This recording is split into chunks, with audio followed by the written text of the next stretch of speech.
Welcome back to the new understanding about the perspective. I think we have to recall the previous things that we have discussed, and in extension to that, let us try to understand Indian society further in those perspective that we have discussed. So, I think keeping the previous deliberations in mind, let us try to have the further deliberations, so that it will enhance your further understanding about the Indian society.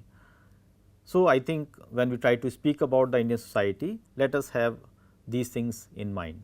Basically, from different viewpoints, if you try to see, we had many ways in which we can have the what you can say, the supplementation of the history from the voices from those which were not visible, which were not seen, especially the moneyland, especially the peasantry, the tribals in that sense as such. And this coming of the Devi, which basically is a story of the Western India. We try to see that what was the nature of subjugation and how this subjugation has been overturned by the tribals. And there he did not try to focus upon the role of any elite in that sense as such. So, they can also stand by themselves, they can also assert by themselves without the support of elitist, and that of course is how we try to see the subaltern perspective. Now, we try to see that these issues which are pertaining to the understanding of the Indian society, especially this Devi movement which he tries to work upon, it is to be seen as a movement from a subaltern perspective, because this Devi movement, that is coming of the Devi, is to be seen as a specific movement which has been generated by the tribals, the Adivasis, in a specific framework. It was basically in South Gujarat, you have the western Maharashtra region. He observed that the mass movement is in South Gujarat in the 20th century, and the native masses have termed it as the Devi movement. It was peaceful movement which was been led by the tribals themselves. They have spread it in the different regions across, and also it involves the collectivity, the number of people, basically the tribal population in that sense as such, which has worked for the social reforms, and that has been done by themselves. And this movement which has been floated and has been supported and was been well taken by the so called Adivasis, is documented by him in full length in terms of an ethnographic understanding, historical analysis in that sense as such. And this movement was basically seen as, can we think about the movement among the tribals minus Gandhi or the national leadership. And this work basically has certain reflections on that particular aspect, where the fight of the tribals is against the Britishers or against the merchants over there, without the support of the nationalistic leaders. And Hardiman noticed that the observers of the tribal life has completely denied the tribals taking any initiatives. So, the tribals, can they have their own initiatives or entrepreneurship, has been completely negated by the many observers, social scientists in that sense as such, and he tries to uncover the story of the history where the tribals by themselves are coming forward, and they try to hegemonize over the situation in which at some period of time they were being seen as the subordinated masses. And the genesis of this resistance basically started with the fact that basically you have the rural masses, the rural elites, and the Bhajan Mandal groups in the village, and Adivasis, since they have a strong what you can say affection or also emotional attachment with the liquor, because it was been seen as a pious drink during the cultural activities and the rituals. So, for Adivasis it was basically seen as something which is just like an amrit, and they try to have a full dependency upon this liquor. But the coming of the Devi by Hardiman in that sense is seen as that how the Sahukars, that is the money lenders, they try to have some capture over this particular liquor, because the licensing was been done by Britishers, and they try to put the Sahukars as in terms of the monopoly over this particular issue. And the Devi movement, which started basically in the area of the fisher folk of the Palghar Taluk in the late 1921, later on it spread in the total Gujarat. So, the initial attempt of the Devi movement, which has been visible in the Palakkad district in the coastal area, has been spread in the different parts of Gujarat, and ultimately we try to see that how this Devi movement was being seen as a movement where the so called tribals, they try to assert themselves against the old evil of putting off the liquor, because we see that this liquor, which has been part and part of their ritual and the food habits, how they try to overcome that as such. And the Parsis, the merchants in that sense, who were basically the liquor vendors, now they try to have certain amount of debt bondages. It is just like this, that the licensing were given to them by the Britishers, and what the Parsis expect is that if they want the liquor, then if they can't pay it, then they have to pay it in, they have to be given on the basis of debt, and this debt is something which is continuous, it is ongoing in that sense as such, where the tribals have to be ultimately the victims of the exploitation. Now, this coming of the Devi is basically seen as a move where the voices is coming from the religious god from the mountains of the east, and what she is expressing is that her demand is from seen as a command to the masses in that sense as such, and this is basically seen as an appeal that it is a voice from the Devi and everybody has to follow it. So, since it was having a religious tone, it was basically a religious sermon. So, it was having an appeal to the tribal masses, and what has been pronounced in the command of the Devi, the first thing in that sense is that stop drinking the liquor and the toddy. The toddy tapping in that sense also was been done. So, the liquor and the toddy, that has to be stopped drinking in that sense as well. Second important thing which has been focused upon is that stop eating meat and the fish, and then you have certain other sermons like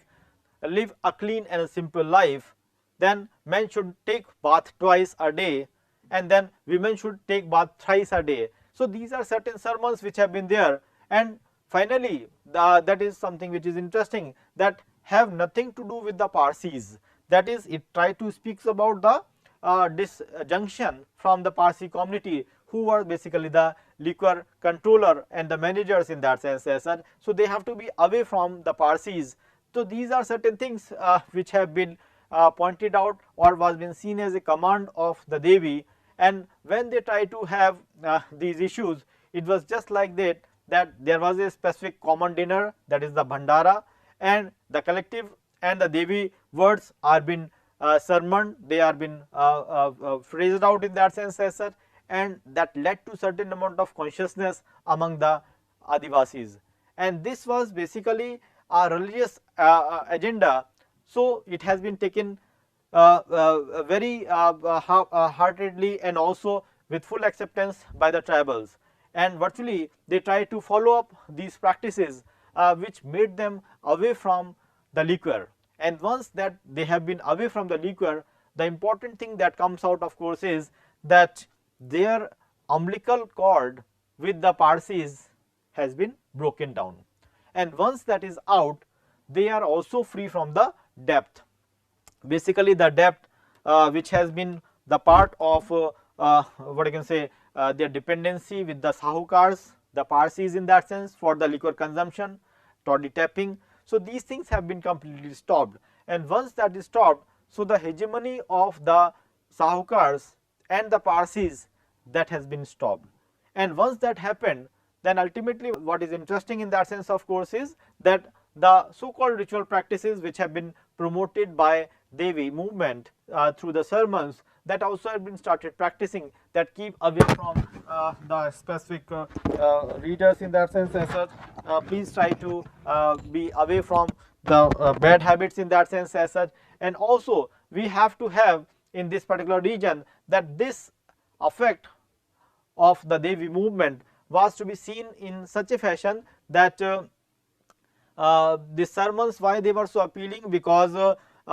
some animal, basically the goats, they were being taken as the sign of the representation of certain disease, and basically the spread of the chicken pox and the cholera in the specific region, and the Devi sermons were there, and after that Bandara, this animal was being sent out from the village.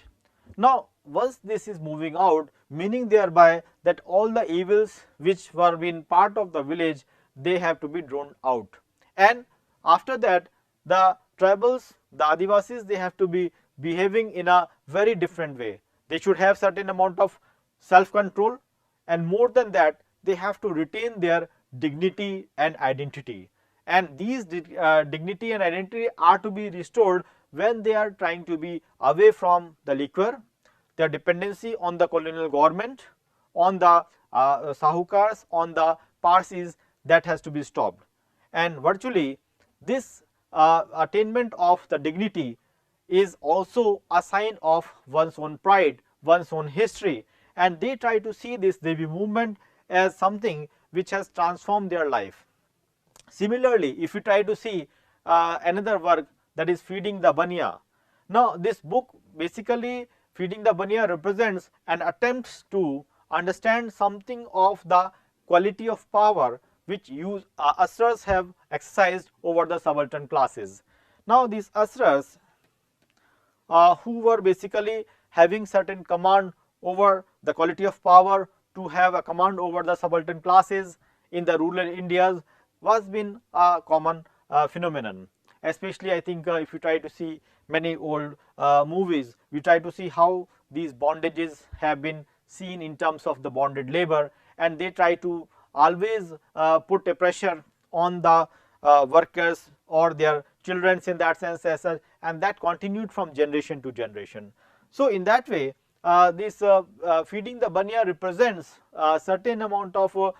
power which was being practiced by the usurers over the subaltern classes, and we try to see that the colonial rule directly or indirectly support these particular issues, where we try to see that the Banya merchants seem to have an ability to bounce back or redefine the relationships in a different way. Basically they have a common interest of exploitation, and somewhere they try to match with the so called Britishers. So Hardiman, he attempts to see how the domain of power was forged, and how over the centuries the usurers managed to adapt their practices so effectively within succeeding state formation, and how the classes whom they exploited related to them and also resisted them. So this is basically what you can say, an understanding of the relationship which has to be there. Like if you try to see that Banyas have been given him a fat belly, and this fat belly is basically because of the so much of consumption of the money and the food in that sense as such, and the Banya and the peasant which were been seen as been indebted, they are peasantries which feeds the Banya. Basically they are becoming slim and the Banyas are becoming fat. Now this is basically an unending demands which has been going between the two categories of people, that agrarian produce, the Asrars, they are basically been trying to exploit or encash all the things from the peasantry, and this cycle of poverty, which is seen as a vicious cycle, is going to be continued from generation to generation. And this work also reflect the integration of the small scale agrarian society with the large capitalistic society, that how the smaller society, the small scale industrial society, agrarian society, has its linkage with the larger capitalistic economy, because the Banyas, their economy is going to be cycled or is going to be extended to the capitalistic economy also. And Hardiman has tried to see that what is the deep meaning which is involved in the relationship between the villagers and the money lenders. And we try to see that these borrowing practices, which has been seen as a customary practice in the villages, are been seen by the villagers as a phenomenon which has to be seen in the crisis, and ultimately these issues are being taken up by the Hardiman in trying to analyze that how this feeding the banya is the subordinate is going to support and engage with the money lenders in that sense as such. So, in that way if you try to see this subaltern perspective, we try to find out that it has a different way of looking to the history, where the dependency is seen in such a fashion that the object which is basically the subaltern masses, which are basically the marginals, how they are going to act as an actor, how they are going to what you can say fight for their own cause, and how they are going to have an understanding about the society in their own way. Now, if these are the practices which are to be carried forward, one can say that if we have to imbibe these insights which are to be taken from the so called the subaltern masses, then we can have a brighter picture, a wider picture, a broader canvas of the Indian society. And in that way we can say that the subaltern perspective tries to have an alternative view to the understanding of the Indian society. But this alternative view has not to be seen in such a fashion that it is not composite in itself. Sometimes we try to see that it is going to encompass upon, it tries to focus upon those aspects which have been neglected by the history in general, by the elitist historians in general in that sense as that, and it tries to speak about both the shades, the brighter shades also and the darker shade, and how the darker shade also contribute towards the management and the restoration of the practices. And to some extent they can go beyond a point where their subordinations are or subjugations are going to be turned down the other way around, and they can act as what you can say the people by their own who can fight against these subjugations. So, one way we can see that this subaltern perspective, it tries to demean the sort of leadership which has emerged from the elite, and the so called subaltern groups, they can have their own voices by themselves in that sense. It is basically an effort by themselves, their own engagement with themselves, and which make them free from the bondages. And this is how we try to see that these works are going to be crucial when we try to understand the Indian society. Now, subaltern studies which tries to work upon these particular issues from these perspectives, one thing that comes out of course is that how much representative they are, or one can say that if these issues have been there in that sense as such, then how they have, or can the elite does not want to have their support, or whether the elites are being guided by them. These are certain things which one can raise, especially when we try to see that how we can have the leadership without the subjugation. So, in that context we try to see that these subjugations which we are speaking about, the leadership which is coming out is fine, but if we see that means if we try to see in a critical way, one can say that even within the subaltern also we can have the leadership. So, the formation of elite can take place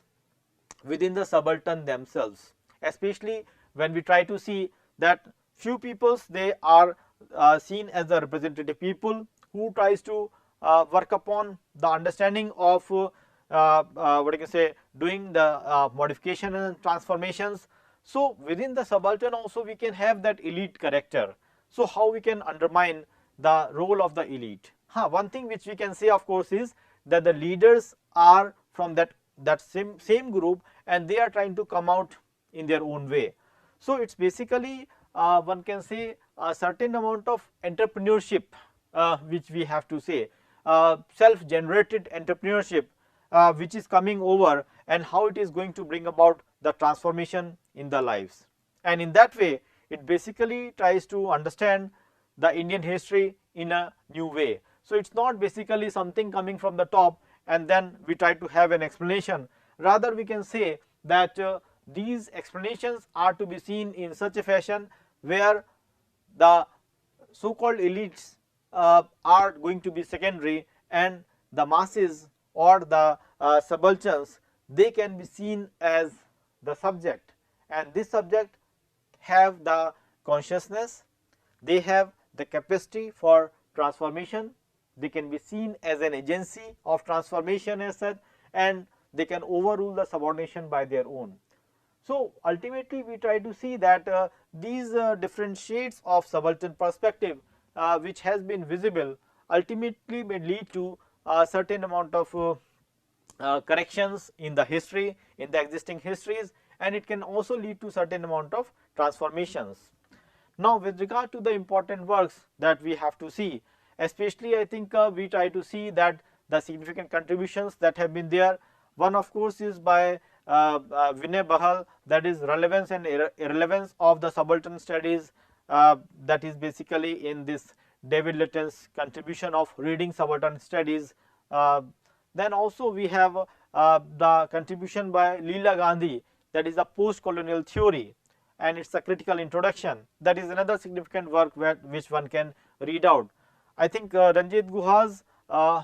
initial volume, the first volume, and then you have around 13 volumes in that sense which have been there as part of the subaltern studies, writing on the South Asian history, and it is through this Oxford University Press. So, one can go through all these things as such, so that we can have a wider and a deeper understanding about the subaltern perspective. So, with these words I wanted to say that you can have further readings and analysis of the subalterns from a different viewpoints, and it can basically lead to a wider understanding about the Indian society. The only point of course is that we have to see that if we are speaking about the subaltern, then we can have multiple players within that, either it is the laborers, or we have the agricultural what you can say artisans, we also have the women. Now, within women also we can have the Dalits, we can have certain other categories in that sense as that. So, to what extent we have to speak about the subaltern, how to what extent we can go in terms of the depth, like within women we can have the subaltern, within the lower caste we can have the subaltern within that categories. So, how we can make out the distinction between the genuine subaltern and the representative subaltern, that of course has to be seen in a wider context. So, with these issues I think try to read out these works as such, and that will help you in understanding the Indian history in a new way. And sociologically speaking, I think why this view from below is going to be important, because as we always know that if you see something from the top, it can have a different depiction, but if you try to see it from below, I think it may appear to be different in that sense as such. So, I think in that way we can say that if we have the multiple way of looking to the Indian scenario, to the various social phenomenon from two or more angles, I think we can have the different understanding about the phenomenon in a new way. So, with these kind words I think we can have further discussions whenever required in that sense as such, and with that we end it over here. Thank you.